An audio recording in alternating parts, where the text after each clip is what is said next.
Technics' latest over-ear headphones were teased at CES 2021, and their arrival a year later has come in a fruitful period for premium headphones. Bose launched its Quiet Comfort 45 towards the tail end of 2021, Bowers and Wilkins is prepping the PX7S2, and Sony has brought out the WH-1000XM5. And there isn't much room to maneuver since the likes of Philips and Clear Audio look to undercut those above, with their more affordable active noise-cancelling efforts. Right from the off, the Technics EAH-A800 will need to get their elbows out and start scrapping. But where will they emerge in that battle? Near the top of the pile, or with a bloody nose? There's a time and a place for breaking new design ground, and it's emphatically not when designing a pair of over-ear headphones. If you thought Technics was about to tear up the rulebook, think again. The EAH-A800 look, feel and even smell like we all expect a reasonably expensive pair of headphones to look, feel and smell. They're available in silver or black finishes, and are built and finished with the sort of thoroughness Technics is renowned for. At 298 grams they're just about light enough for extended listening sessions, and they fold up sufficiently to fit into a quite compact, egg-shaped semi-hard case. The ear pads and inner part of the headband are filled with memory foam and covered in faux leather.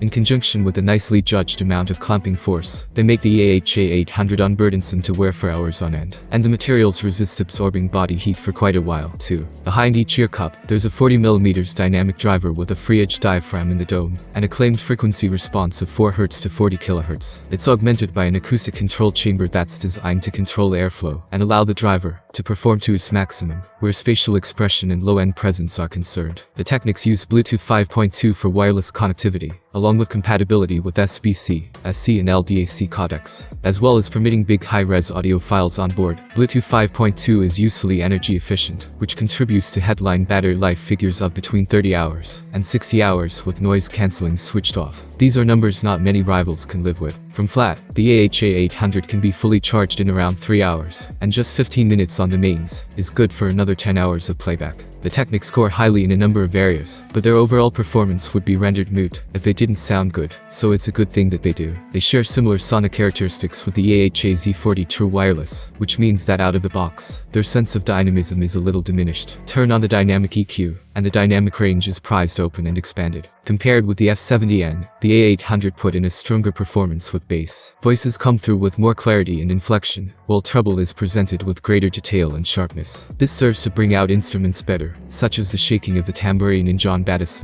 The new 40mm dynamic driver succeeds in delivering more oomph to the bass regions and improvements to clarity, and they sound more spacious than the older model when listening to Ben Salisbury's Plainsong from the Devs soundtrack. The mid-range is clear and loaded with detail, voices having a large presence in the soundstage.